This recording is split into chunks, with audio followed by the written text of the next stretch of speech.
The Golden Gate Bridge looked different at 3 in the morning. Not the postcard version tourists photographed at sunset, all orange glory against blue sky. This was the bridge that belonged to the lost, the desperate, the ones who came here when every other door had closed. Sarah Vance stood at the railing, her phone clutched in her shaking hand. The screen glowed with a single notification. Heartcode match disconnected. She'd met him through the app 3 months ago. James, 94% compatible, the algorithm had promised. Their biometric data aligned perfectly, heart rate patterns synchronized, cortisol levels complementary. The science said they were meant to be together. The science had been wrong. Or maybe she'd been wrong to believe it. Sarah looked down at the dark water below. The bay stretched out like an endless void, cold and certain. She thought about algorithms and percentages, about heart rate monitors and chemical compatibility. She thought about how technology could measure everything except the moment when someone stops loving you. Her phone buzzed one more time. A message from Heartcode's automatic system. Would you like to rematch 147 compatible profiles available? Sarah turned off her phone. Then she climbed over the railing. 3 weeks later, Mira Chen stood in front of 47 investors and tried not to think about Sarah Vance. The conference room occupied the top floor of a downtown San Francisco high-rise. Floor-to-ceiling windows framed the city like a promise or a threat. Mira couldn't decide which. Heartcode isn't just another dating app, she said, advancing her presentation slide. It's a complete reimagining of human connection based on quantifiable biological compatibility. The slide showed their interface. Clean, minimal, a far cry from the swipe-based chaos of traditional dating apps. No photos, no bios, just pure data. Our proprietary AI analyzes over 300 biometric markers, Mira continued. Her voice was steady, professional. Only her hands betrayed her clutching the remote too tightly. Heart rate variability, hormone patterns, sleep cycles, stress responses. We don't match people based on what they say they want. We match them based on what their bodies need.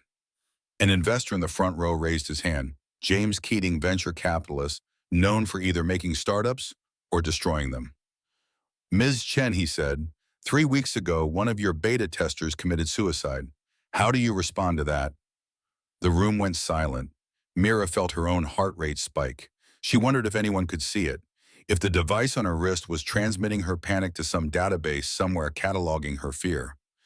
Sarah Vance's death was a tragedy, Mira said carefully, but preliminary investigation shows no connection to our platform. The relationship that ended was initiated outside Heartcode's primary matching system. But she was using your app. She was, Mira paused, just like millions of people that use social media before they take their own lives. Correlation isn't causation, Mr. Keating. So you're saying your technology bears no responsibility? Mira looked at him directly. I'm saying that people are complex, and pain is older than any algorithm. We're trying to reduce that pain, not cause it. She advanced to the next slide. Charts, statistics, success rates that would make any investor lean forward. 78% of Heartcode matches stayed together past 6 months. Compare that to the 23% average from a traditional dating apps. The science works, Mira said. What happened to Sarah Vance was heartbreaking, but it wasn't scientific failure. It was human failure, and that's exactly what we're trying to fix. David Park, Heartcode's co-founder and CFO, stood up from the back of the room. He was older than Mira by almost a decade, polished in the way that Silicon Valley rewarded. His smile was practiced, his confidence infectious. What Mira's saying, David interjected smoothly, is that we're not trying to replace human emotion. We're trying to guide it. Think of Heartcode as a GPS for the heart. You still choose your destination. We just help you avoid the wrong turns. Several investors nodded. Mira watched David work the room, his charisma filling spaces her data couldn't reach. She should have been grateful. He'd saved her pitch more times than she could count. But something about his words always felt slightly off, like a song played in the wrong key. After the presentation, David cornered her by the elevator. Nice recovery on the Vance question, he said. I wasn't recovering. I was answering honestly. Sure, David smiled. But honesty and fundraising rarely share the same room. You'll learn. The elevator arrived. Mira stepped inside, David following. "We got them," he said. "Keating's in. I could see it." "Good." "Mira," David's voice softened, "you can't keep blaming yourself for what happened." "I'm not." "You are. I can see it." He gestured to her wrist where the Heartcode monitor wrapped around her pulse point. "Your readings have been elevated for 3 weeks straight. The algorithm would flag you as high-stress risk." Mira pulled her sleeve down over the device. "I'm fine." "You're not, and that's okay." David reached out his hand, hovering near her shoulder, but not quite touching. "Sarah's death wasn't your fault. The app didn't fail. Sometimes people just break." The elevator doors opened to the lobby. Mira stepped out quickly. "I have work to do," she said. David watched her go, his expression unreadable. Owen Sullivan sat in the coffee shop and pretended to work. His laptop was open. A blank document titled "The Algorithm Delusion" mocked him with its emptiness. He'd been staring at it for 40 minutes, typing nothing, deleting less. Around him, the cafe hummed with the particular energy of San Francisco's Mission District. Startup founders pitching ideas, freelancers claiming tables for hours over single espressos, the ambient sound of a city that believed it could code its way to utopia. Owen didn't share that belief. He'd stopped believing in much of anything 4 years ago when his fiancée left him for a man who could buy her happiness. Or at least the appearance of it. Same difference, really. His phone buzzed. A message from Marcus, his editor at Tech Truth. "How's the Heartcode piece coming?" Owen typed back, "Slow, need more inside access, then get it. This could be your comeback piece, especially after the Vance suicide."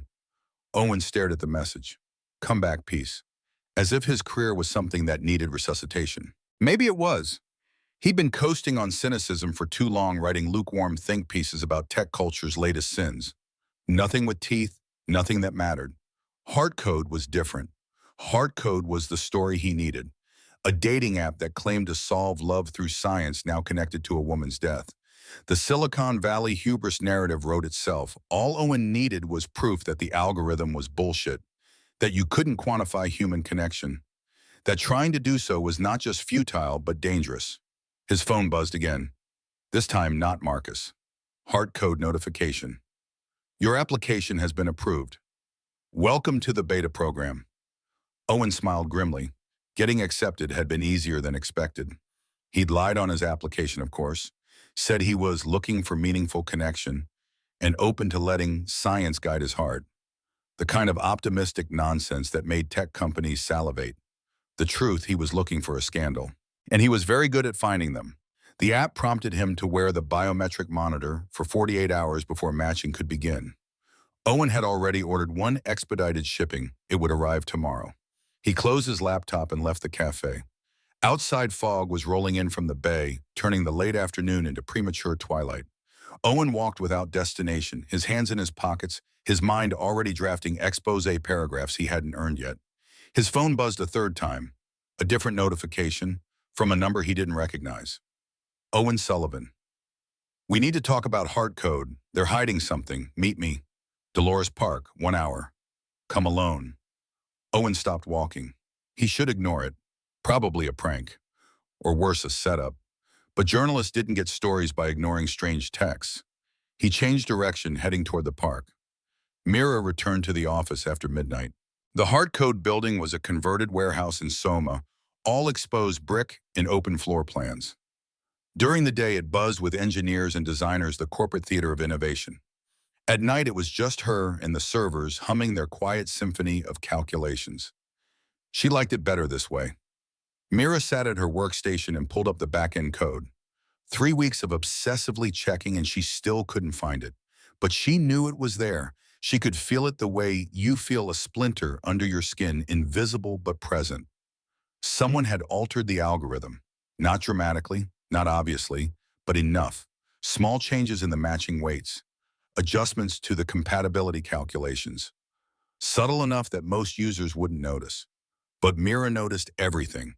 She'd built this system from scratch. Every line of code, every neural network layer, every decision tree. Heartcode wasn't just her company, it was her child. Her way of making sense of a world that had taken her sister and left her with nothing but grief and questions. If Mira couldn't prevent tragedy in real life, at least she could prevent it in data. Except now, someone was tampering with that data. She ran another diagnostic tracing the modification timestamps. The changes had been made gradually over 6 months, always during off hours, always from an administrator account that technically belonged to her, but that she hadn't used. Someone had cloned her credentials. Mira pulled up the activity logs, cross-referencing with office badge swipes and network access. The pattern was clear. Whoever was altering the code was doing it from inside the building during times when only a handful of people had access. David was one of them, but David didn't know how to code. Not at this level. He was finance and strategy, not engineering. Sarah Martinez was another possibility. She was Heartcode's lead UX designer and Mira's closest friend. But Sarah's specialty was interfaces, not algorithms. Besides, Mira trusted her completely. Then there was the possibility Mira didn't want to consider, that she'd made the changes herself and didn't remember, that the stress and grief had finally broken something in her brain, that she was becoming unreliable, untrustworthy, the very thing she'd spent years trying not to be. Her phone buzzed. A text from David Still at office: "Go home. Rest. Tomorrow's a big day." Mira didn't respond. She opened a different folder on her computer. One that had nothing to do with Heartcode, one that nobody knew existed: Project Resurrection. The folder contained everything. 3 years of collected data, every text message her sister Lily had ever sent, every email, every social media post, voice memos from voicemails, videos from birthday parties and random Tuesday afternoons, an entire digital life archived and organized. And beneath it all, the AI model Mira had been building, training it on Lily's language patterns, her humor, her way of seeing the world, teaching it to be her sister. It was insane, Mira knew that, trying to recreate a consciousness from data scraps. But she couldn't let go. Every time she thought about deleting the project, she remembered Lily's last text message: "Love you. See you tonight." Except Lily hadn't made it to tonight. A drunk driver had seen to that. And Mira had been left with data but no sister, patterns but no person. The AI was almost ready, almost able to pass a basic Turing test, almost able to sound like Lily. Almost wasn't enough. Mira closed the folder and rubbed her eyes. The office felt suddenly oppressive. She gathered her things and headed for the elevator. In the lobby, she nearly walked into someone. "Sorry," they both said simultaneously. Mira looked up, late 20s, early 30s, tired eyes that suggested he'd seen too much. A laptop bag slung over one shoulder. He looked familiar, though she couldn't place why. "Working late?" he asked. "Always." Mira moved toward the door. "Me too," the man said. "Well, not working exactly. Waiting, meeting someone." Mira nodded politely and kept walking. Behind her, she heard him add, "This city never sleeps, does it?" She didn't respond. Outside, the fog had thickened into something almost solid. Mira walked home through streets that felt borrowed from another dimension. The city was beautiful like this, muted, soft-edged, less real. She preferred things that were real, quantifiable, true. Except lately she wasn't sure what truth meant anymore. Owen didn't meet anyone at Dolores Park. He'd waited for 90 minutes watching dog walkers and joggers and homeless people claiming their corners of grass. No one approached him. No mysterious whistleblower emerged from the fog. Just another dead end, or a wild goose chase. Or maybe he was being tested, vetted, watched to see if he'd actually show up. Owen went home frustrated and 2 hours behind on sleep. His apartment in the outer Richmond was small, overpriced, and exactly what he deserved. 1 bedroom, 1 bathroom. A kitchen that couldn't fit 2 people simultaneously. The walls were thin enough that he knew his neighbor's schedule better than his own. He opened his laptop and stared at the blank document again. The Algorithm Delusion. Maybe the title was too on the nose. Maybe he was too cynical. Maybe he needed a new angle. Something that didn't sound like every other tech skeptic screaming into the void. Owen's phone lit up with a notification. Heartcode. Your biometric monitor has been delivered. He retrieved the package from his mailbox. The device was smaller than he'd expected. Sleek, almost elegant, a wristband that looked more like jewelry than surveillance equipment. The instruction pamphlet was minimalist. Wear it continuously. Charge it nightly. Let it monitor your pulse, your temperature, your sleep patterns, your stress hormones. Let it learn you. Owen strapped it on. The device activated immediately, vibrating gently as it calibrated to his baseline. On his phone, the Heartcode app displayed his initial readings. Heart rate elevated, cortisol high, sleep quality poor, current compatibility status, profiling, check back in 48 hours. Owen felt ridiculous. He was wearing the enemy's technology, letting them harvest his biological data, all for a story that might not even exist. But that's what good journalism required. Immersion, infiltration, becoming part of the world you wanted to expose. He went to bed with the device still on his wrist. In his dreams, he was drowning, not in water, but in numbers, percentages and probabilities flooding his lungs, an algorithm calculating his compatibility with death itself. He woke up at 4 a.m. heart racing. The device logged it all. 48 hours later, Owen got his match. The notification arrived during a coffee shop work session. His third attempt at starting the article. His third failure. Heartcode match found. Compatibility 98%. 98%. Owen stared at the number. That couldn't be right. The highest match rate he'd read about was 94%. The average was somewhere in the 70s. 98% was either a bug or bullshit. He clicked on the notification.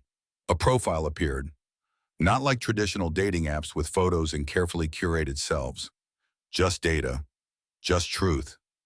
Age 29, occupation technology sector. Location, San Francisco. SOMI, biometric compatibility, 98%. Emotional pattern match, 96%. Stress response, alignment, 99%. Below the statistics, a single line of text. First meeting location. Ritual coffee, roasters, tomorrow 2 p.m. Table by the window. Owen felt something twist in his chest. Anxiety, curiosity. The uncomfortable recognition that he was genuinely interested. No, he was here for a story. Nothing more. He accepted the match. Mira didn't want to go to the coffee meeting. She'd agreed to the match 3 days ago during a moment of weakness. Or maybe curiosity. The algorithm had flagged it as exceptional. 98%. In 3 years of development, Heartcode had never calculated a match that high. Not even when Mira tested the system on herself and David back when he'd pushed for them to date. That match had been 82%. High enough to try, low enough to fail. But 98% meant something.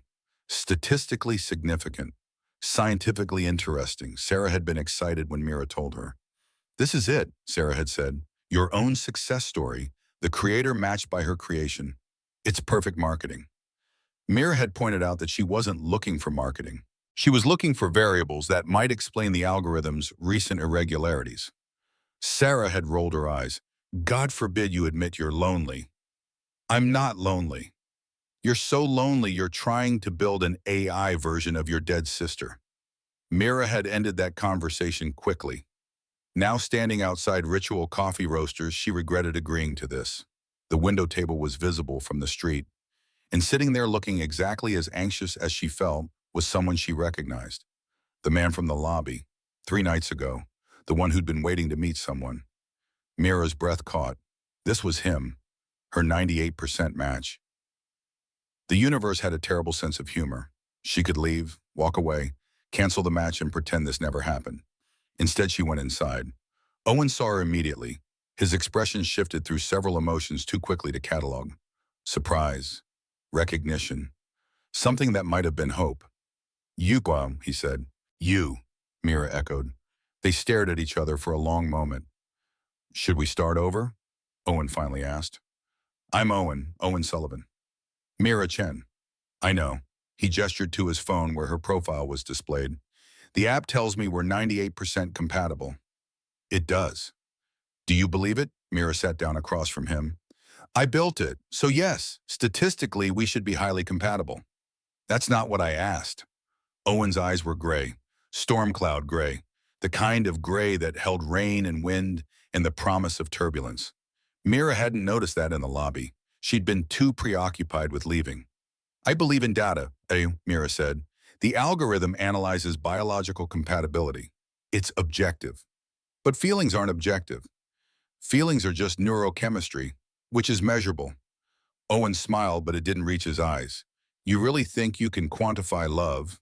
I think we can quantify the conditions that allow love to flourish, like soil chemistry for plants. You can't make love happen, but you can optimize the environment. That's incredibly romantic.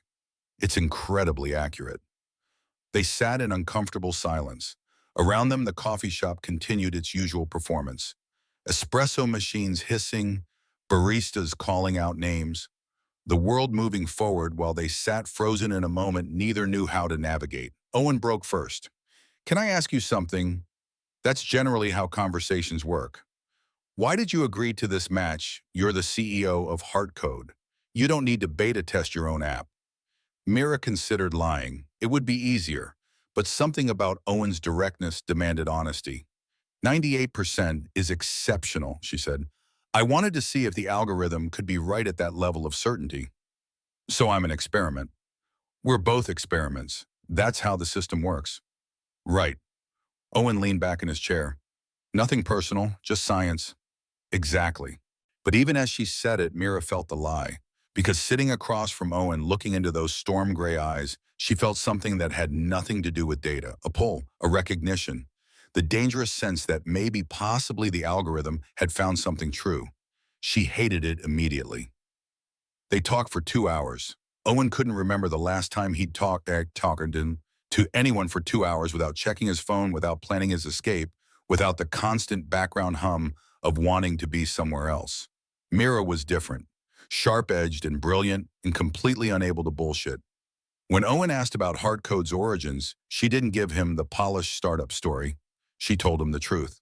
I wanted to make sense of pain, she said, to quantify it, predict it, maybe prevent it. Why? Mira's hand went to her wrist, adjusting the Heartcode monitor. A nervous gesture Owen had already noticed 3 times. Personal reasons, she said. Owen recognized that tone, the door closing, the subject off limits. He'd used it himself enough times. What about you? Mira asked. What do you do? Here it was, the moment to lie or come clean. Owen chose a middle path. I'm a writer, freelance, mostly tech coverage. So you write about companies like mine? Sometimes.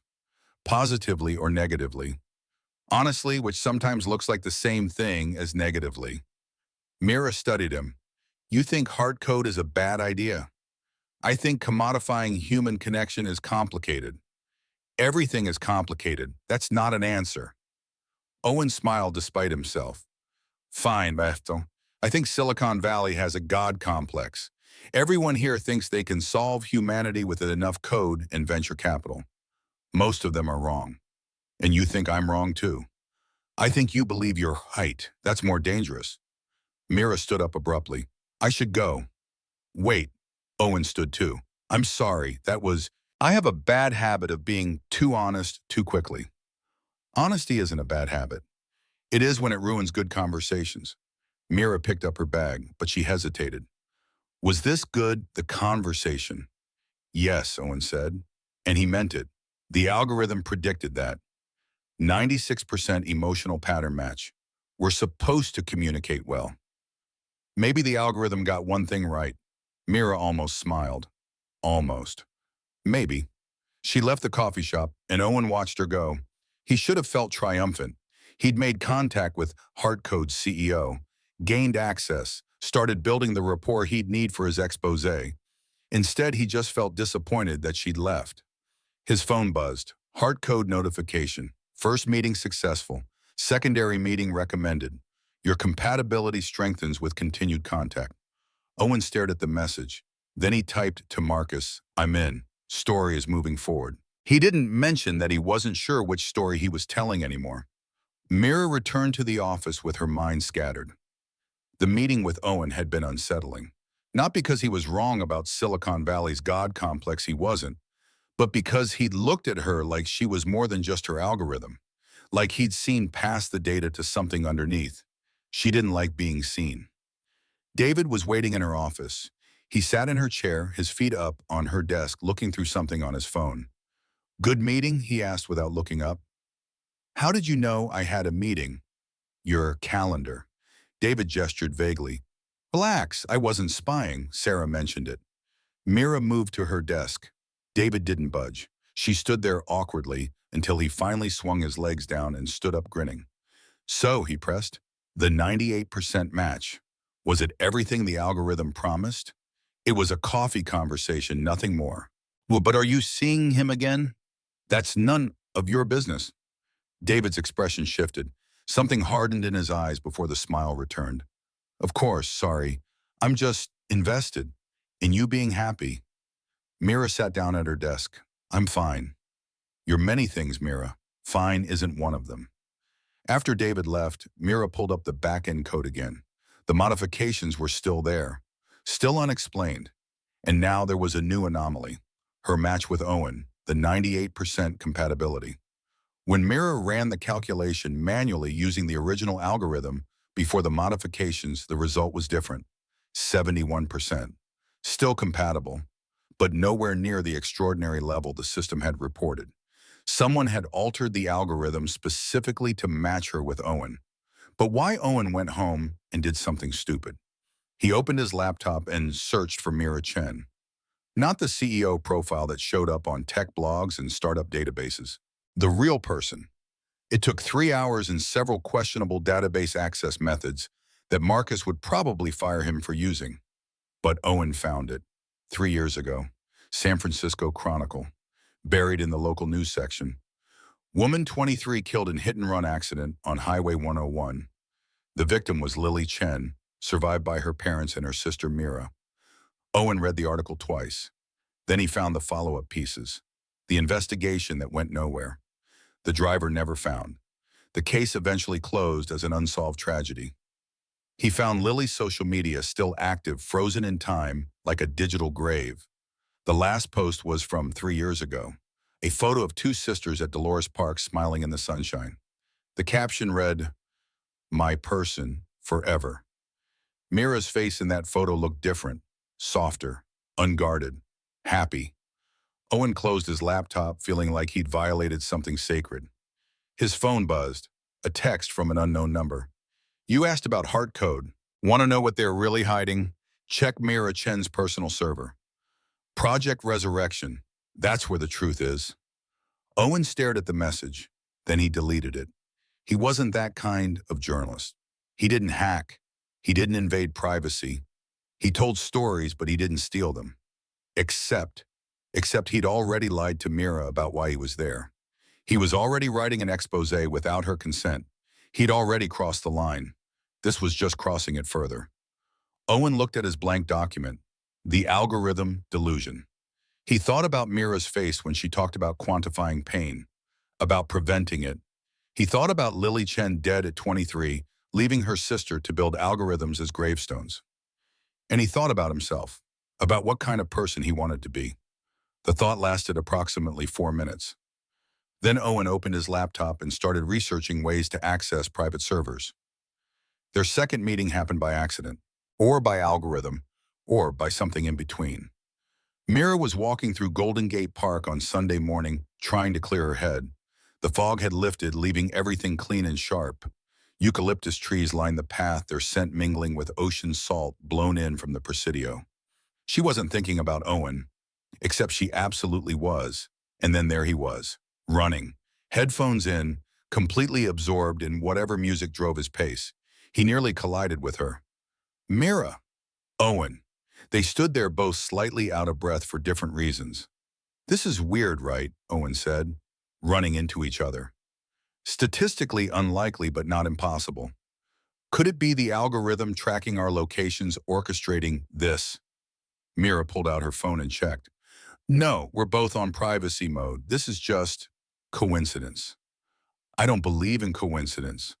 Neither do I. They walked together without discussing it. Just fell into step, moving along the path toward the Japanese tea garden. The park was full of Sunday people, families with strollers, elderly couples, moving slowly, teenagers claiming patches of grass for impromptu picnics. Can I ask you something? Owen said after a while. Mira braced herself. That seems to be your favorite question. Why does your algorithm work? Really work, I mean, not the science, the why. Mira considered not answering, but something about the park, the sun, the accidental nature of this meeting made her want to be honest. Because I needed it too, she said simply. Owen waited. When someone dies, Mira continued, especially suddenly, you're left with questions. Why them?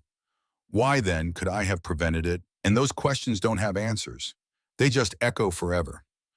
So you try to build a world where at least some questions have answers, where at least some pain can be predicted, avoided. You're talking about your sister. Mira stopped walking. How do you know about my sister? Owen's expression shifted. Guilt. Clear and obvious. I researched you after our first meeting. I'm sorry, it's what I do. You researched me? Yes. How much did you find? Owen hesitated. The accident, 3 years ago, Lily Chen. I'm sorry, Mira. I'm truly sorry. Mira felt her chest tighten. Her hand went to her wrist, to the Heartcode monitor, as if it could somehow measure and quantify this sudden ache. You had no right, she said quietly. I know. It's private. It's mine. I know. Mira started walking again faster this time. Owen followed. I lost someone too, he said. Not to death, just to choices. My fiancée left me 4 years ago. I thought I knew what love was, and then one day I didn't. One day she just chose someone else. That's not the same. No, Owen agreed, it's not. But it broke something in me anyway. And I've been trying to write my way to understanding ever since. To logic my way through why people hurt each other. Why connection fails. They reached the tea garden entrance. Mira stopped. Is that why you're using Heartcode to understand it or to expose it? Owen didn't answer immediately. Both, he finally said. Maybe? Mira looked at him, really looked. Past the storm-gray eyes and the tired expression and the body that carried pain like a second skeleton. You're writing about us, she said. About this. About me. I'm writing about the algorithm. About what it promises versus what it delivers. Same thing. It's not. It is to me. Mira pulled out her phone. I'm deleting our match. Wait. This was a mistake. The algorithm made a mistake. Or someone tampered with it. Either way, we're not 98% compatible. We're not even compatible at all. How do you know? Because compatible people don't lie to each other. Owen reached for her arm but stopped himself. You're right. I should have told you from the start. I'm a journalist. I'm investigating Heartcode. But that doesn't mean this, he gestured between them, isn't real. Real, Mira laughed sharp and bitter. You're literally writing an expose about my company, about my work, about the thing I built to keep other people from feeling what I feel. How is any of that real? Because I didn't expect you, Owen said quietly. I didn't expect to actually. Don't. Mira held up her hand. Whatever you're about to say, don't. Save it for your article. She walked away. This time Owen didn't follow. Owen sat in the Japanese tea garden for an hour after Mira left. His phone buzzed repeatedly. Marcus asking for updates. The anonymous texter sending another message. Did you check the server yet? Owen ignored both. He'd been a journalist for 12 years. He'd broken stories about corruption, fraud, exploitation.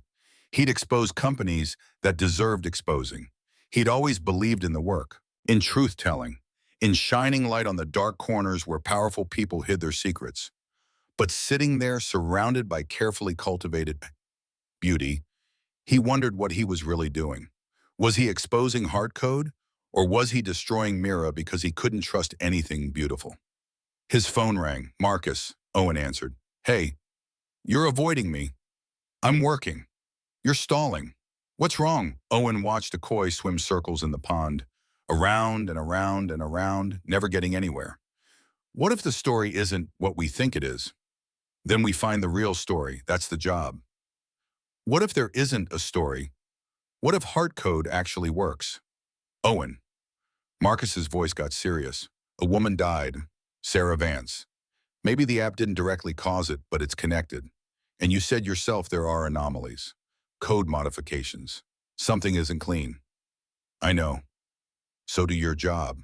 Stop getting distracted. After Marcus hung up, Owen pulled out his laptop. He'd been avoiding this, but maybe Marcus was right. Maybe he needed to know the truth before he could decide what to do with it. He accessed Mira's personal server. It took 20 minutes. Longer than it should have because Owen was good at this, but not great, and because he kept pausing to question whether he should be doing it at all.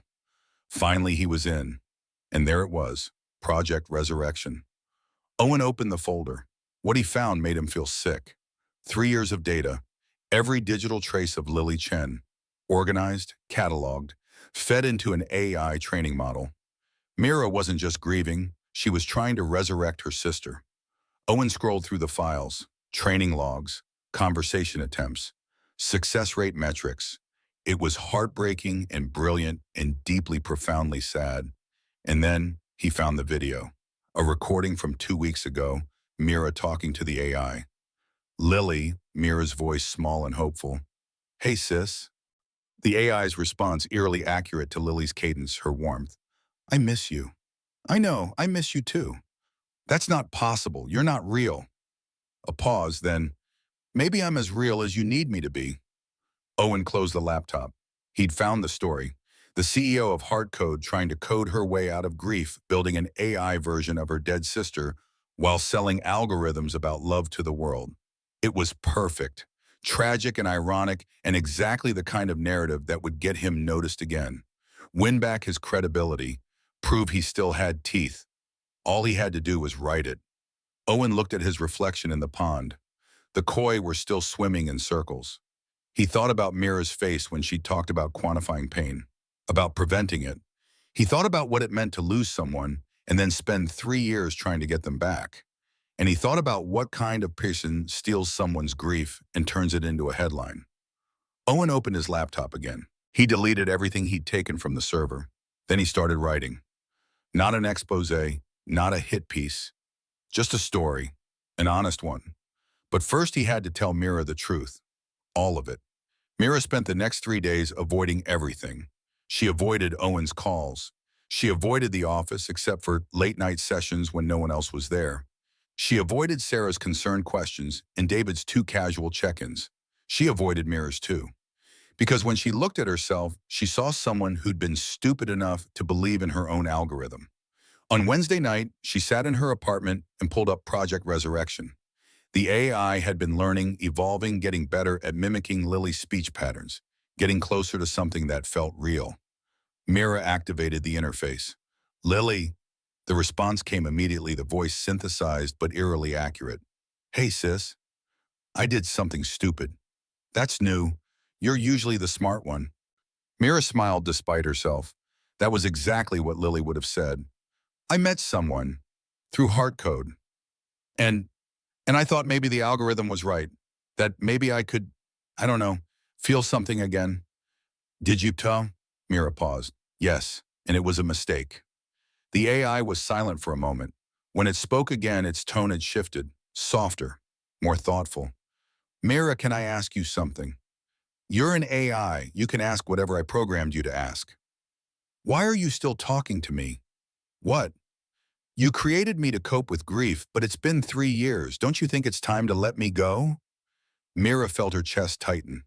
You're not Lily. You don't get to tell me when to let go. You're right. I'm not Lily. I'm just code that sounds like her. And every time you talk to me, you're choosing a simulation over real life. Real life took her from me. And you're taking yourself from it? That's worse. Mira closed the program abruptly. Her hands were shaking. Her phone buzzed. A text from an unknown number. Mira, it's Owen. I know you blocked my number, so I'm using a different one. Please. I need to talk to you. It's important. About Heartcode. About who's really behind the code modifications. Mira stared at the message. Then she typed back tomorrow. 10 p.m. City Lights bookstore. If he wanted to talk, they'd do it on her terms, in a place that felt safe. City Lights bookstore existed outside of time. The iconic Beat Generation landmark stayed open late, and its narrow aisles packed with literature and philosophy and revolutionary thinking. Owen arrived early and found Mira already there in the poetry section reading Bukowski. He's pessimistic even for you, Owen said quietly. Mira closed the book. You said you had information. Can we talk somewhere private? They climbed the stairs to the second floor, finding a corner near the back where the ceiling sloped low and the books pressed in like protective walls. Outside the window, North Beach glowed with neon and possibility. Owen sat on the floor. Mira remained standing. I broke into your server, Owen said without preamble. Mira's expression went cold. Excuse me, I accessed Project Resurrection. I saw what you're building. Get out. Wait, please. I deleted everything. I didn't keep any of it. I didn't tell anyone, and I'm not going to. Why should I believe you? Because I'm here, telling you the truth when I could have just written the story and destroyed you. Mira sat down slowly like someone learning how gravity worked. You're telling me you committed a felony, invaded my privacy, discovered my most painful secret, and then what decided to be noble about it? I decided to be human about it. Same thing. Sometimes. They sat in silence. Outside, a cable car bell rang. Tourists laughed. The city continued its endless performance of vitality. The AI is beautiful, Owen said softly, and heartbreaking. And I understand why you built it. You don't understand anything. Maybe not, but I know what it's like to try to code your way out of pain. To think if you just organize the data correctly, reality will make sense. Mira looked at him. Is that why you're writing about Heartcode, to make sense of your own pain? Probably. Owen pulled out his laptop. But that's not why I'm here. I found something else. Something about the algorithm modifications. He showed her the screen. Lines of code, access logs, timestamps. Someone's been altering your matching algorithm for 6 months, Owen said, making subtle changes to how the compatibility scores are calculated. And I think I know who.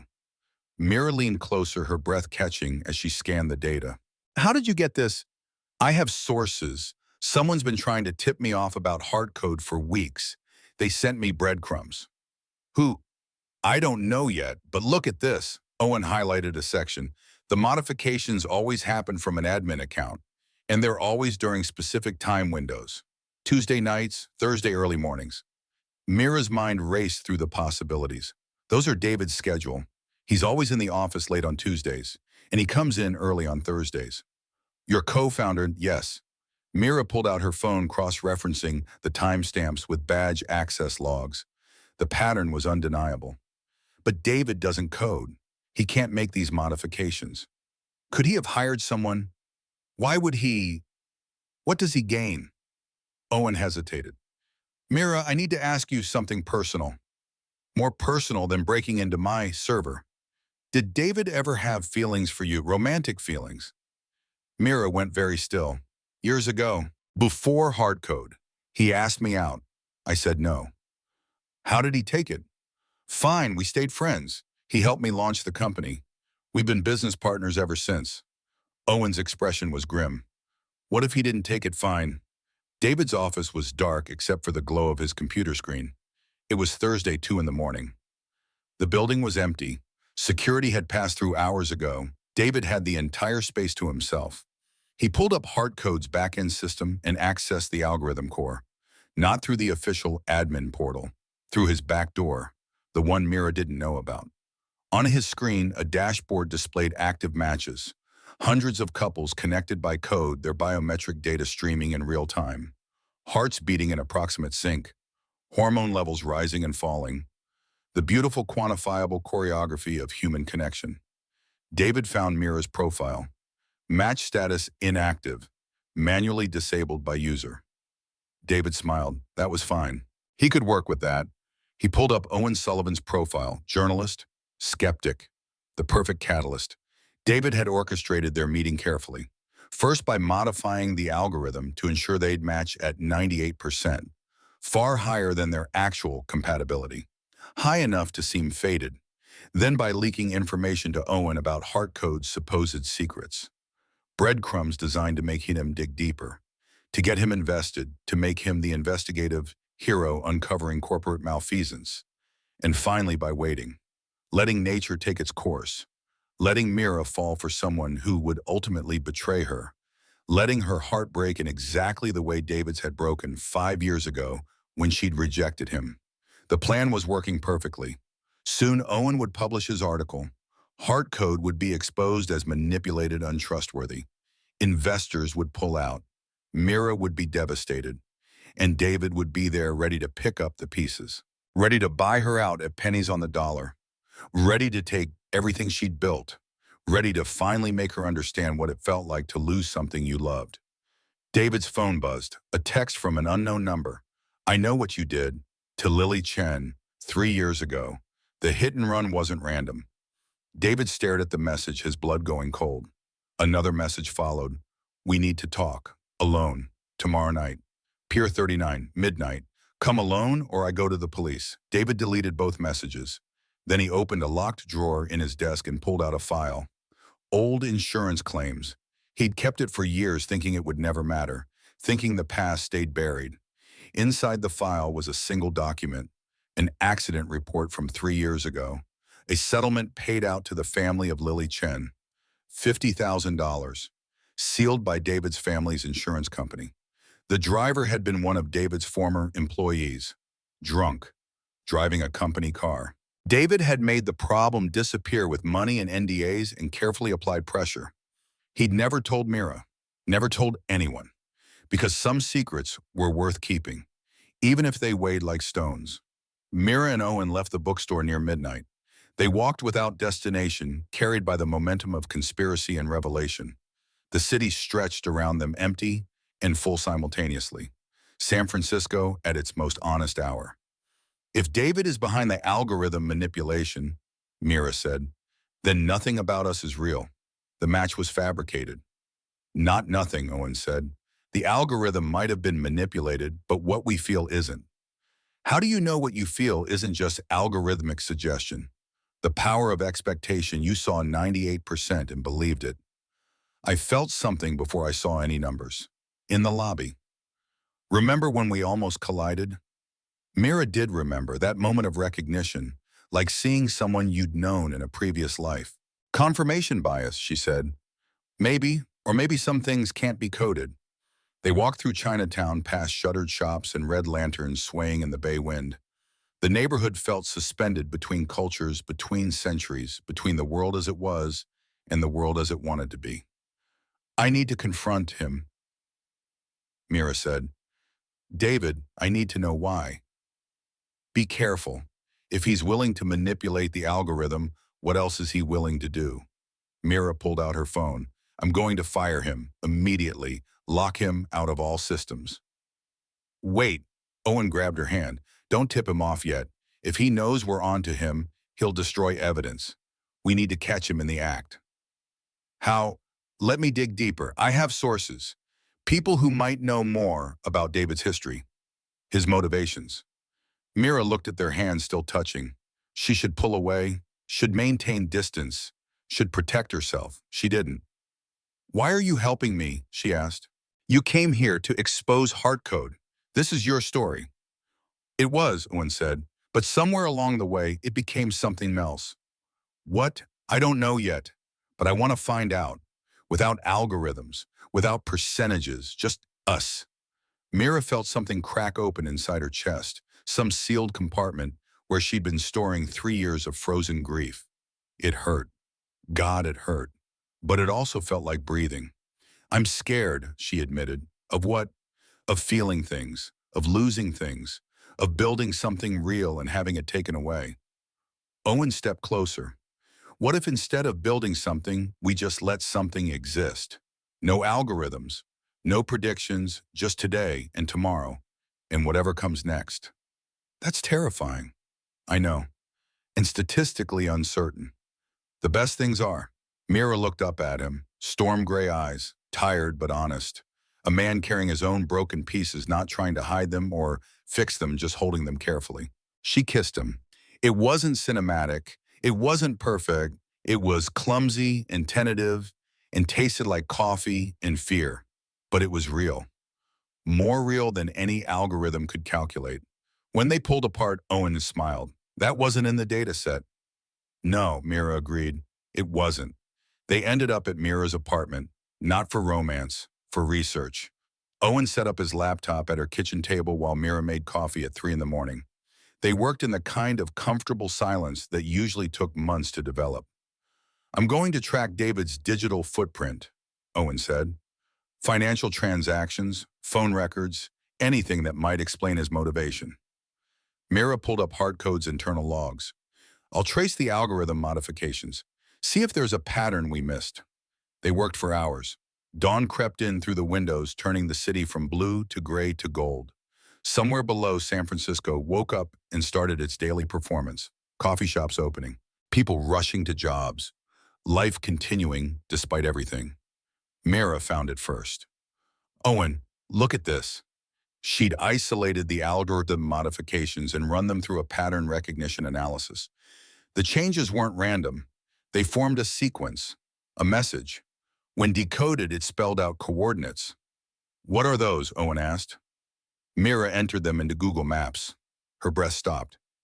It's a location, she whispered.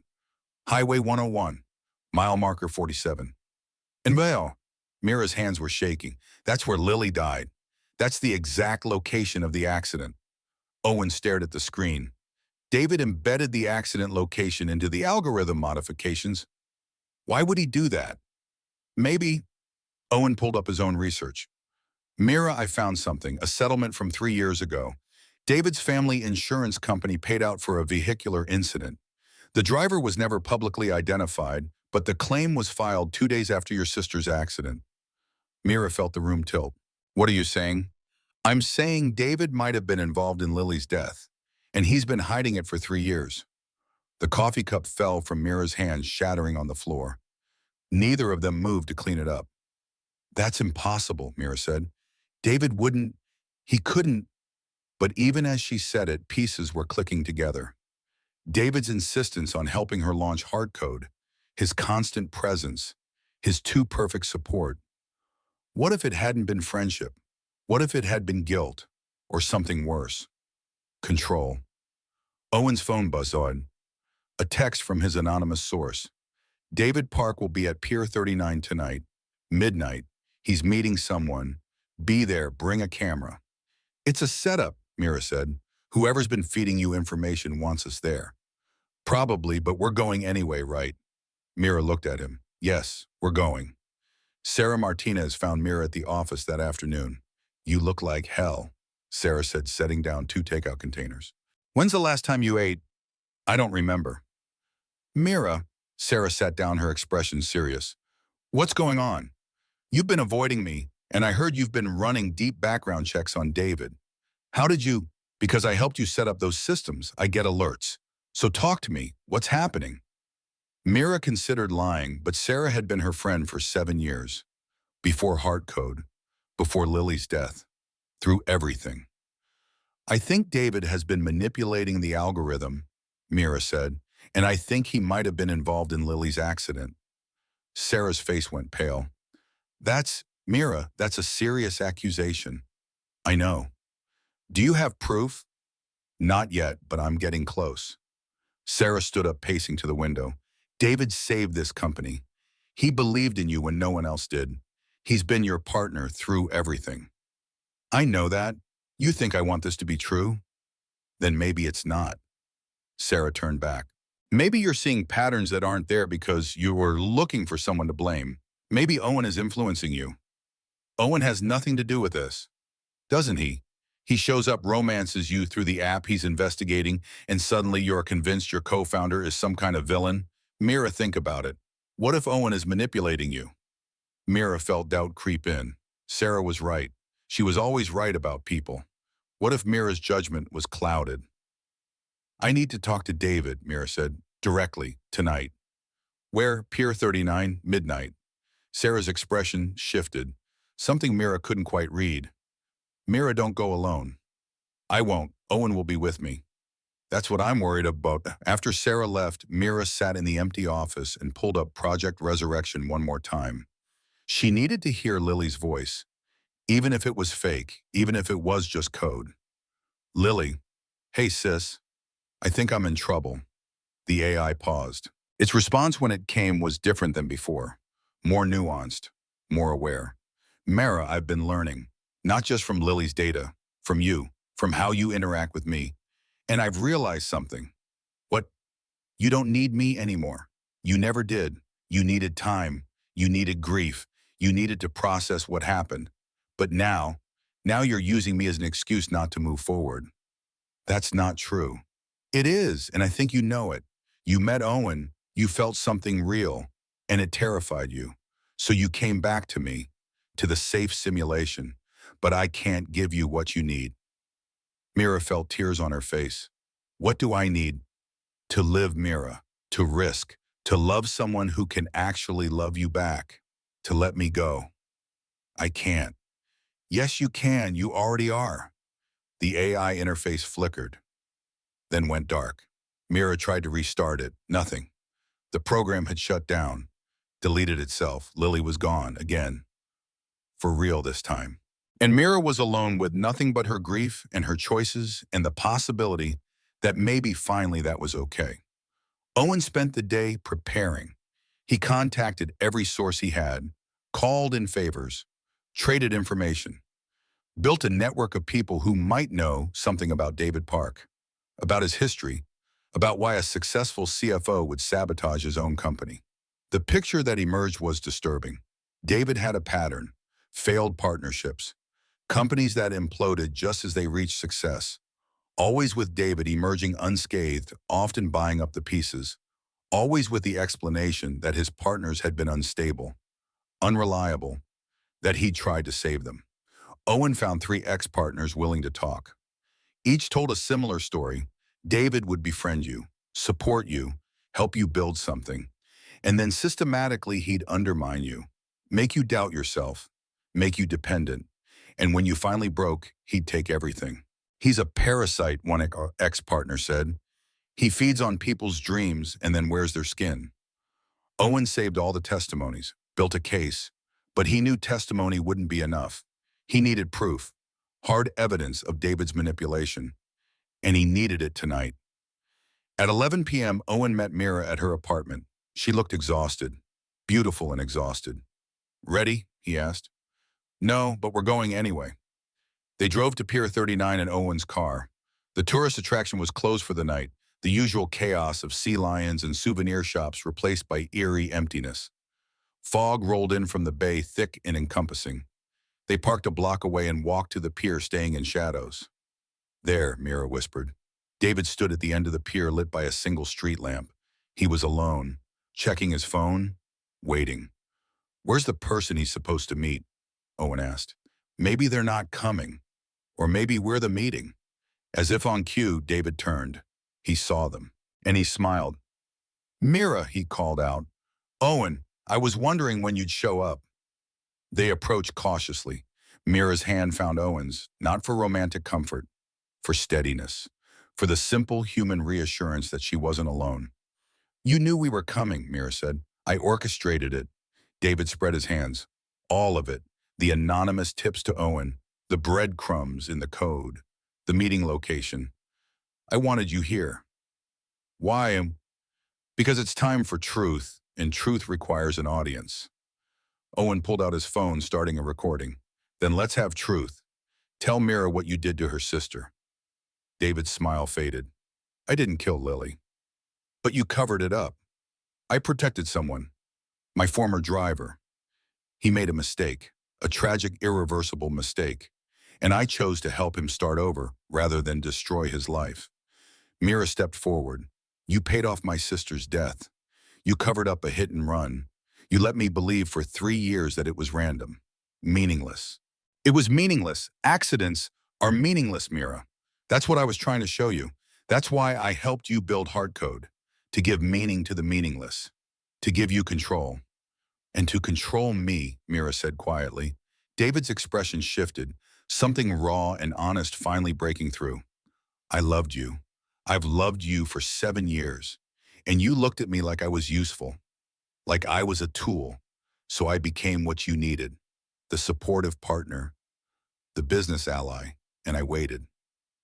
I thought eventually you'd see me, so you manipulated me instead. I optimized the conditions, made sure you'd meet Owen, made sure you'd fall for him, made sure he'd betray you, because I needed you to understand that everyone leaves, everyone betrays, everyone is just data pretending to be human. That's not true, Owen said. David laughed. Isn't it? You came here to expose her. You hacked her server. You stole her most private secret. How is that not betrayal? Because I stopped. Because I chose her over the story. How noble. David turned back to Mira. But he's right. I did manipulate you, and I'd do it again, because you need someone who understands you, who sees past the algorithms to the broken person underneath. That's not Owen. That's me. Mira looked at David, really looked, at the man who'd helped her build everything, who'd been there through her darkest times, who she trusted completely. You're right, she said softly. I am broken. Lily's death broke me, and I tried to fix myself with code, with data, with the illusion of control, but that's not love, David. That's not understanding. That's just fear. Exactly, we're both afraid. That's why we belong together. No, Mira shook her head. We don't, because I'm done being afraid. I'm done hiding behind algorithms, done pretending I can code my way out of pain. She pulled off her Heartcode monitor and dropped it into the bay. What are you doing? David asked, genuinely shocked. Choosing uncertainty, choosing to feel things without measuring them. Choosing Owen, not because an algorithm told me to, not because it's safe, but because I want to. David stared at her for a long moment. Then he pulled out his phone. I still have everything, he said. Your confession about Project Resurrection. Evidence of Heartcode's manipulation. I can destroy you. Destroy the company. Do it, Mira said. I don't care anymore. You're bluffing. I'm not. Heartcode was built on a lie, the lie that we can quantify love, predict it, control it, but we can't, and I don't want to anymore. Owen stepped forward, and I have evidence of your cover-up, of the insurance fraud, of systematic manipulation of your business partners. So if you want mutually assured destruction, let's go.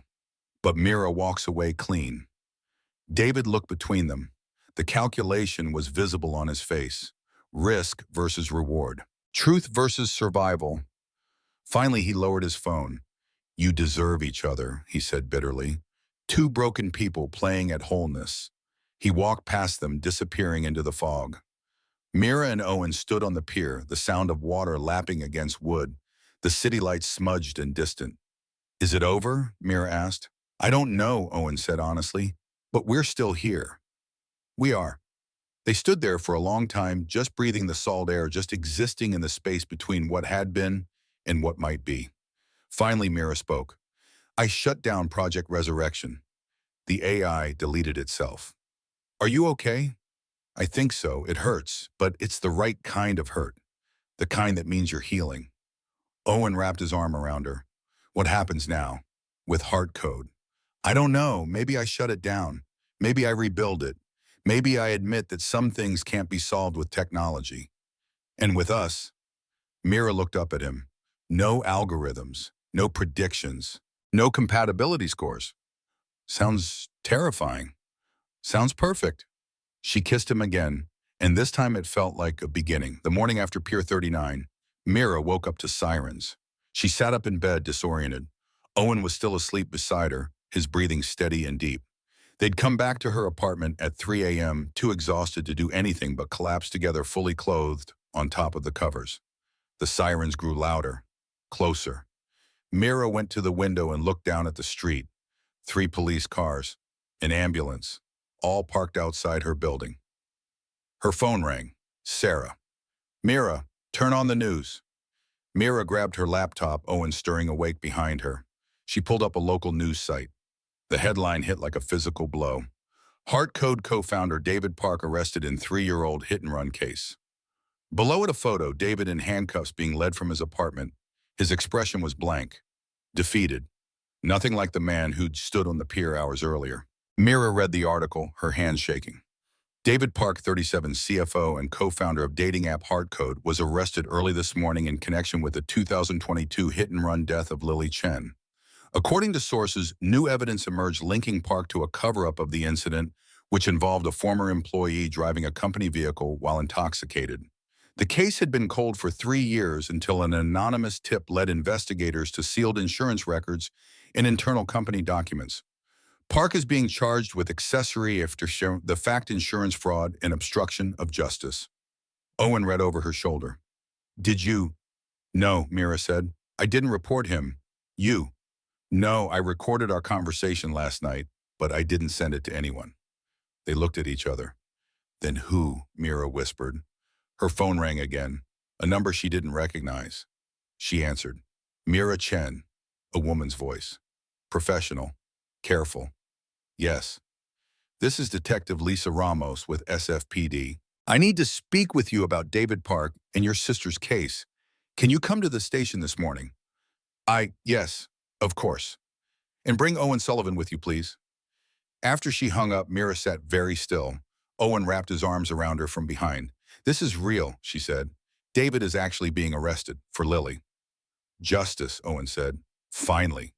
But who turned him in? Who had access to the evidence?" The answer came in a text message from a number that had been texting Owen for weeks. "You're welcome. Some secrets need to stop being secrets." SM Owen showed Mira the message. "SM," he said slowly. "Sarah Martinez."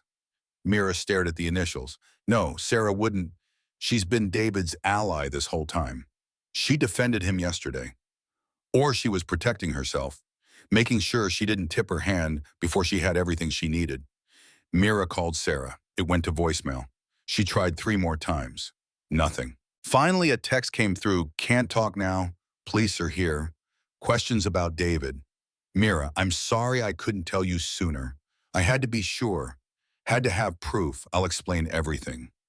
"I promise." Mira lowered her phone. "She's been investigating him this whole time. And feeding me information," Owen added. "She was my anonymous source." "But why not just tell me?" "Because you trusted him, and she needed you to figure it out yourself, to see who David really was without her influencing you." Mira felt dizzy. The entire foundation of her world was shifting. David arrested, Sarah working in secret. Everything she'd thought she understood was wrong. Owen took her hand. "We need to get to the police station." "I need to shower first and think, and—" Mira's voice broke. "Owen, they're going to ask me about Heartcode, about the algorithm, about everything. Tell them the truth. The truth is complicated. The truth always is." The police station was exactly as institutional and soul-crushing as Mira expected. Detective Ramos was in her 50s, gray hair pulled back in a no-nonsense bun, eyes that had seen too much and somehow remained kind. "Ms. Chen," she said, gesturing to a chair. "Mr. Sullivan, thank you for coming in." They sat. The room smelled like burnt coffee and resignation. "I want to be clear," Detective Ramos said. "Neither of you is under investigation, but we need to understand the full scope of David Park's activities, particularly regarding Heartcode and any potential connection to your sister's death." "There was no connection," Mira said. "Heartcode didn't exist when Lily died." "But David Park did. He was your friend at the time, correct?" "Yes, we were close. He helped me through—" Mira stopped. "He was there at the funeral. He held my hand while I cried." Detective Ramos softened. "I'm sorry, I know this is difficult, but I need to ask. When did David first suggest creating Heartcode?" Mira thought back. "About 6 months after Lily died, I was struggling. Couldn't work. Couldn't function. David came to me with the idea. He said I needed a project, something to channel my grief into something productive." "Did he help fund the company?" "Initially, yes. He used his family connections to secure early investment. Without him, Heartcode wouldn't exist." "And in the 3 years since, has David ever mentioned the accident, ever seemed guilty or conflicted?" Mira shook her head. "Never. He was supportive, maybe too supportive. I thought he was just being a good friend." Detective Ramos pulled out a file. "We've been building a case against David Park for 2 months. Sarah Martinez came to us with evidence she'd been collecting. Insurance records, internal emails, communications with the driver who hit your sister." "Who was the driver?" Mira asked. "His name was Marcus Chen. No relation to you. He worked for David's family business. On the night of the accident, he was driving a company car to a corporate event. He'd been drinking. He hit Lily's car and panicked. Instead of stopping, he called David." The detective pulled out a transcript. "This is from Marcus Chen's phone records. A call to David Park at 11:47 p.m. on the night your sister died. It lasted 8 minutes. 15 minutes later, David called his family's insurance lawyer." Mira felt nauseous. David knew immediately. Yes, and he made a choice. He protected Marcus, paid him to disappear, changed his identity, set him up with a new life in Oregon, all to avoid scandal for his family's company. And he let me believe it was random, Mira whispered. Let me think Lily died for no reason. Owen put his hand on her back. Did David create Heartcode to assuage his guilt? Detective Ramos closed the file. Possibly, or to maintain control over Miss Chen, to keep her close, to ensure she never looked too deeply into the circumstances of her sister's death. But why manipulate the algorithm? Owen asked. Why match Mira with me? The detective said is something we're still trying to understand. We were hoping you might have insight. Mira's mind was racing, pieces clicking together in a pattern that finally made horrible sense. He wanted me to fail, she said slowly. He wanted Heartcode to fail, not completely just enough that I'd need him, that I'd be dependent. And matching me with Owen, a journalist investigating the company, was the perfect sabotage. Either I'd fall in love and get hurt when Owen exposed us, or Owen would destroy the company and David could buy it from me for nothing. Either way, Owen added, David wins. Detective Ramos nodded. That aligns with what we're seeing. David Park has a pattern, multiple failed business partnerships where he emerges as the sole owner, always with explanations that paint his partners as unstable. But Sarah stopped him, Mira said. Ms. Martinez has been watching David for over a year. She suspected something was wrong but couldn't prove it. When you started dating Owen, she began digging deeper. She found the connection to your sister's accident, and she brought everything to us. After they left the station, Mira and Owen sat in his car in silence. I need to see her, Mira finally said. Sarah, I need to understand. They found Sarah at Dolores Park, sitting on the grass where she and Mira had spent countless afternoons over the years. Sarah looked tired, older than her 31 years. When she saw Mira approaching, she started crying. I'm so sorry, Sarah said. I should have told you, should have brought you in, but I couldn't risk it. Couldn't risk David knowing I suspected him. Mira sat down beside her. How long have you known? About the algorithm manipulation, 6 months. About Lily, 2 months. 2 months, Mira felt anger rise. You knew David was involved in my sister's death for 2 months and didn't tell me. I didn't have proof, just suspicions. And I knew if I told you without evidence, you'd confront him. He'd destroy everything and disappear. I needed to build an ironclad case first. Owen sat on Sarah's other side. You were my source, the anonymous texts. Yes, I needed someone investigating from the outside, someone David wouldn't suspect. And I knew if I gave you breadcrumbs, you'd dig. That's what you do. You manipulated me. I used you. I'm not proud of it, but it worked. Mira looked out at the park, families playing, dogs running, normal people living normal lives, completely unaware that just feet away, 3 people were discussing murder and manipulation and the ruins of trust. Why not just go to the police yourself, Mira asked. I tried 3 times, but I'm not family. I'm not a victim. And David's family has money and lawyers. The police needed more. They needed someone with standing, someone who could connect the insurance fraud to the actual crime. So you fed Owen information. Let him investigate, hoping he'd find what you couldn't. Yes, and hoping that in the process you'd see who David really was. Not because I told you, but because you discovered it yourself. Mira turned to look at Sarah, her best friend, the person she'd trusted most in the world after Lily died. You should have told me. I know. I needed to know. I know. Sarah wiped her eyes. But I also needed to protect you. And I needed David to feel safe, to think he was winning, so he'd keep making mistakes. And we were all just pawns in your investigation. Sarah flinched. It wasn't like that. Wasn't it? Mira stood up. You used me. You used Owen. You orchestrated everything just like David did. Different goals maybe, better intentions, but the same methods. Mira, I need time to process this. All of it. Mira walked away. Owen started to follow, but Sarah grabbed his arm. Make sure she's okay, Sarah said. And tell her I'm sorry. Tell her I'd do it all differently if I could, but I'd still do it because David needed to be stopped. Owen nodded. I'll tell her. Mira went back to the office alone. The Heartcode building felt like a crime scene, which in a way it was. Scene of systematic manipulation, scene of broken trust, scene of a company built on grief and sustained by lies. She sat at her desk and pulled up the back-end code one more time. The algorithm was still there, still functioning, still matching people based on biometric data and compatibility scores, still promising that love could be quantified, predicted, controlled. Mira accessed the modification logs, all of David's changes. She could undo them, return the algorithm to its original state, pretend none of this had happened. But would that be better? Would the original algorithm be more honest, or just differently dishonest? She pulled up Project Resurrection. The folder was still there, but empty. The AI had deleted all its core files. Only the training data remained. 3 years of Lily's digital life. Messages and photos and videos. A sister preserved in data, but not in consciousness. Mira opened one of the last videos. Lily at 22 laughing at something off camera. The park behind her. Sunshine on her face, alive and real and gone. "I miss you," Mira said to the screen. "And I'm sorry I tried to bring you back.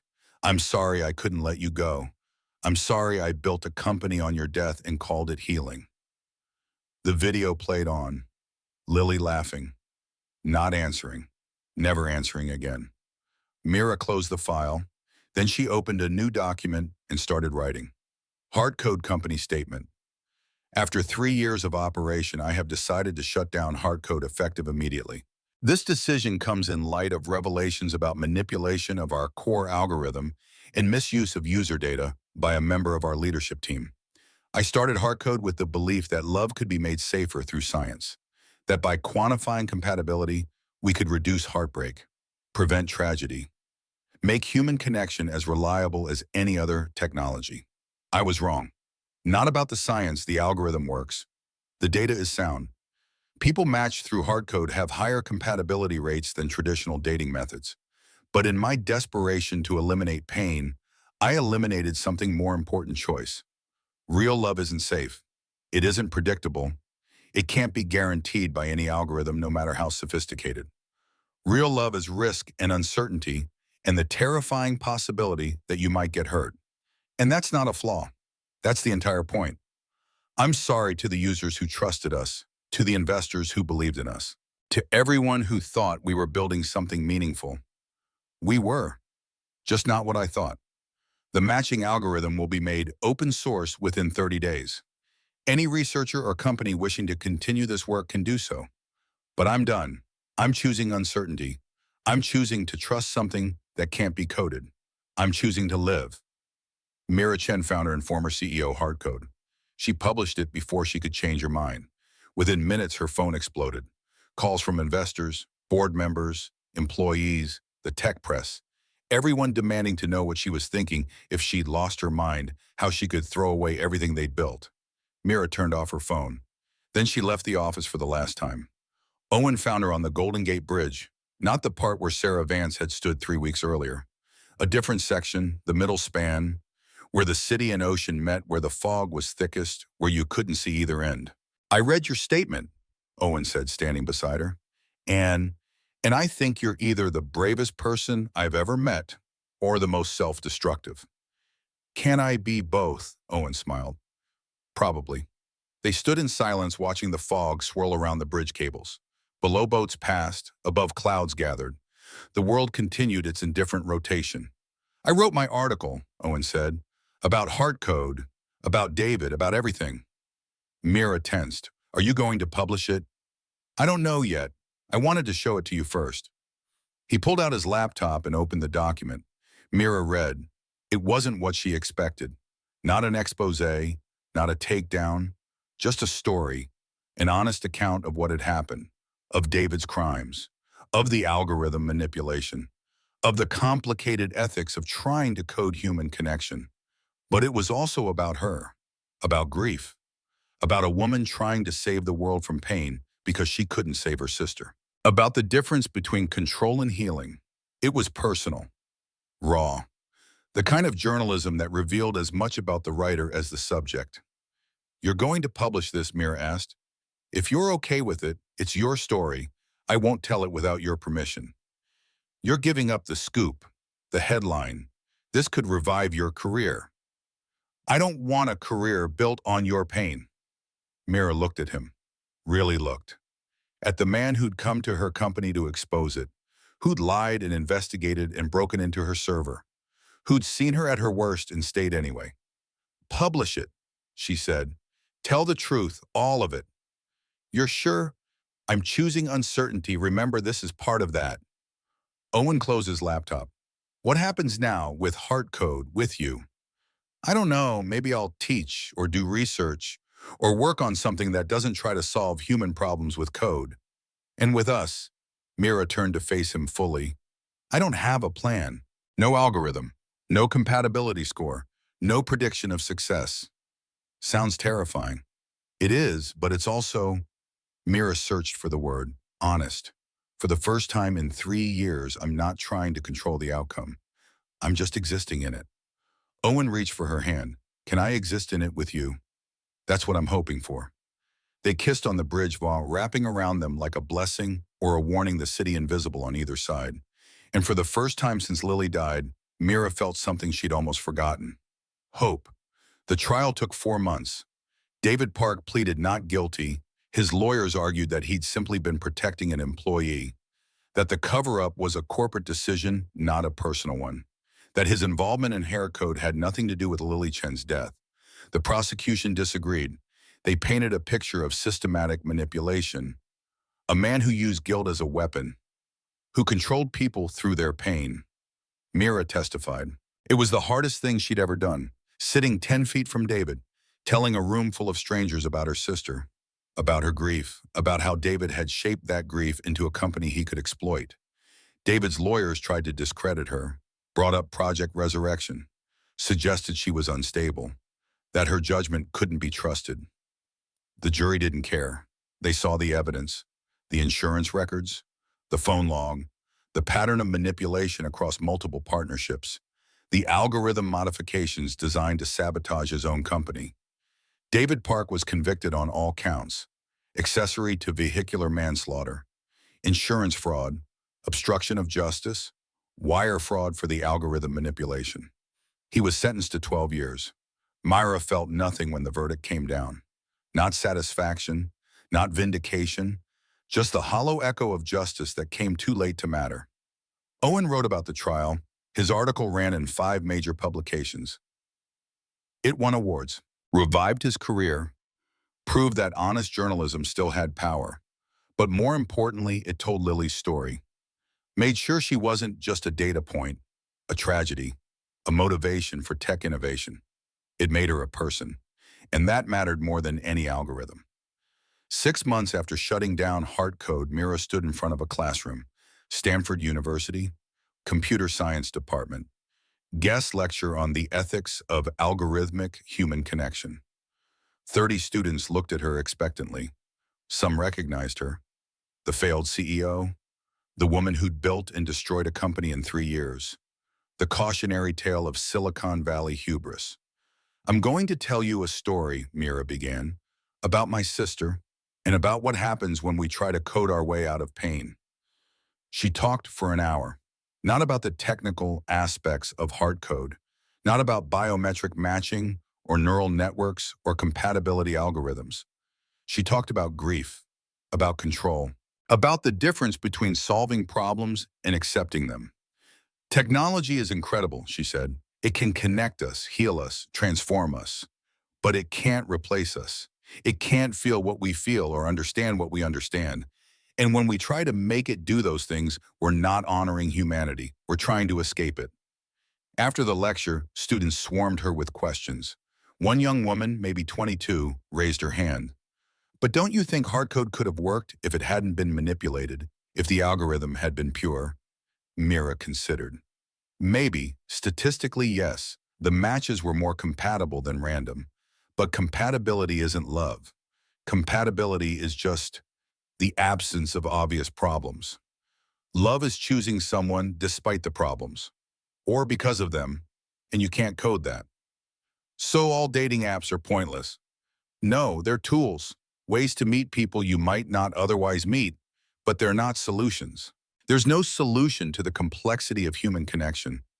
There's just the attempt, the risk, the possibility. The young woman smiled. That's what my grandmother says, that love is just showing up and hoping for the best. Your grandmother is wise.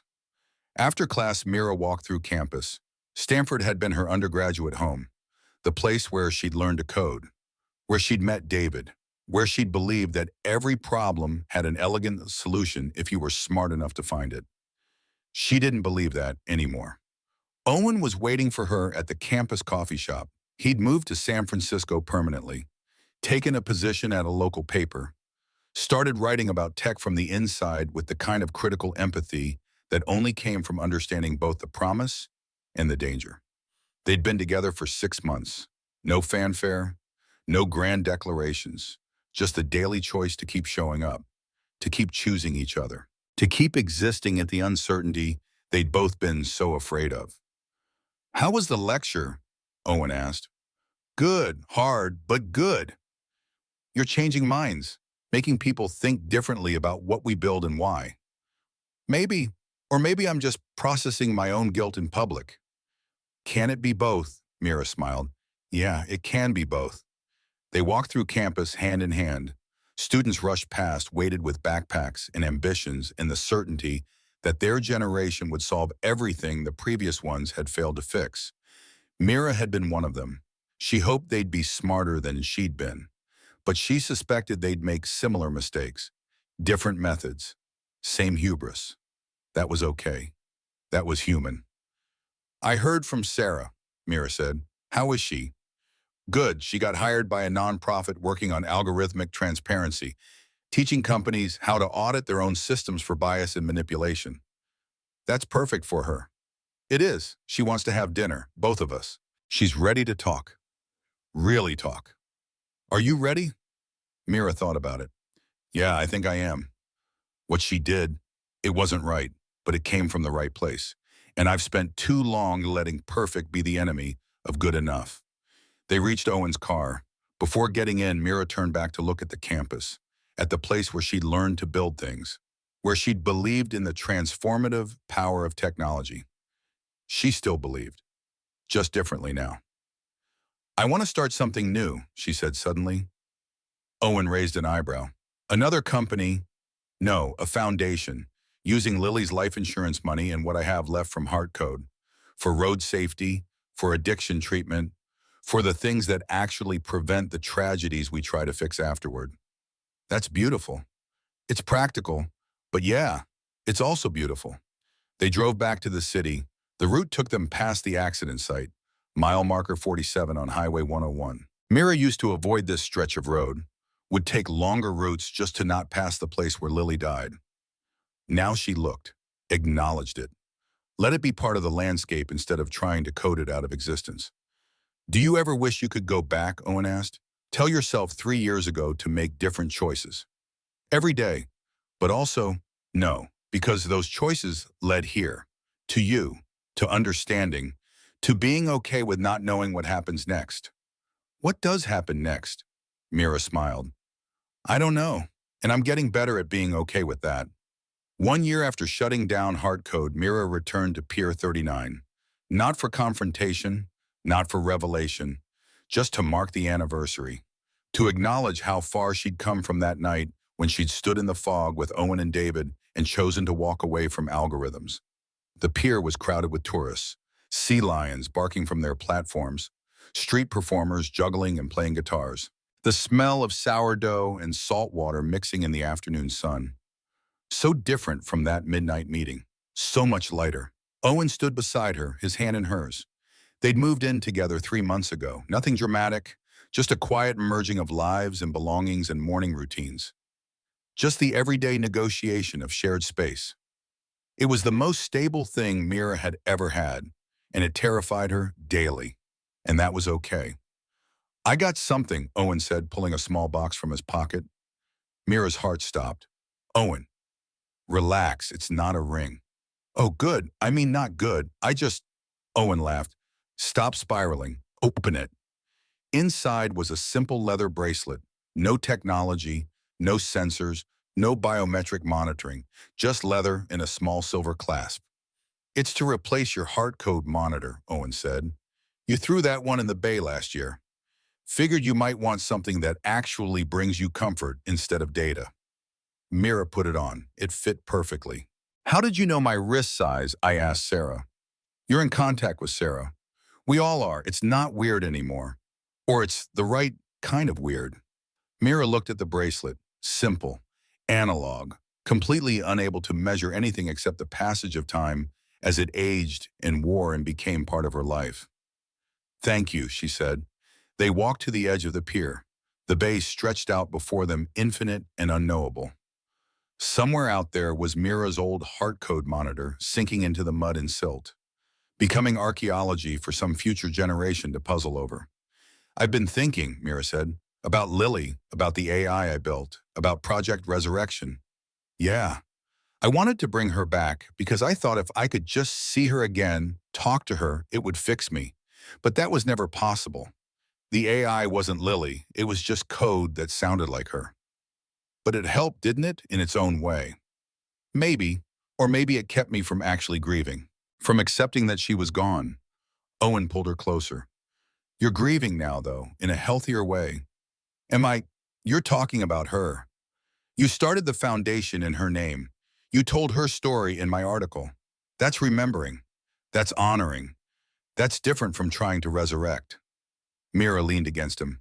I had a dream last night about Lily. What happened? We were at Dolores Park, like the photo, like we used to be, and she looked at me and said, "You're going to be okay." And I said, "I know." And then I woke up. Do you think it was really her? Some kind of message? No, I think it was my brain processing what I already know, that I'm going to be okay, that I am okay, even with the grief, even with the uncertainty. That's growth. That's survival. They stood there for a long time watching boats cross the bay, watching people live their lives, watching the world continue its indifferent but beautiful rotation. Finally, Owen spoke. I have news. They want to make a documentary about Heartcode, about what happened. Are you involved? They want me to consult, but only if you're okay with it. Mira considered. A documentary meant reliving everything, meant the story becoming public in a new way, meant giving up control over the narrative. What would you want to say, she asked, if you did it? The truth. That technology is powerful and dangerous and necessary. That grief makes us do impossible things. That love can't be coded, but that doesn't stop us from trying. That sometimes the biggest innovations are learning what not to build. That's a lot for one documentary. It's a lot for one life. Mira smiled. Do it. Tell the story. Just tell it honestly, complexity and all. Always. As they left the pier, Mira's phone buzzed. An email from one of her former Heartcode engineers. Mira, I know you open sourced the algorithm. I've been working with it, making it better, more ethical, transparent about what it can and can't do. I wanted to show you what we've built. It's not Heartcode, it's something new, something that might actually help people without pretending to have all the answers. Would you be willing to consult just guidance? Your experience could save us from making your mistakes. Mira showed Owen the email. What do you think? She asked. I think that's up to you. Do you want to go back to that world? Not to lead, not to build, but to advise, to make sure someone else does it better. Maybe. Then maybe is your answer. Mira typed back, maybe. Let's talk. It wasn't yes. It wasn't no. It was the space in between. The uncertainty, the possibility. It was perfect. 2 years after Heartcode shut down, Mira Chen stood on the Golden Gate Bridge again. Not the middle span, the South Tower, the place where the city met the bridge, where you could see both where you'd been and where you were going. It was Lily's death anniversary, 5 years now. Mira came here every year, not to mourn, not anymore, just to remember, to acknowledge, to carry the weight of loss without letting it crush her. Owen had offered to come. She'd said no. Some things needed to be solo. Some conversations with the dead required silence. Mira pulled out her phone and opened an old folder. The only thing she'd kept from Project Resurrection.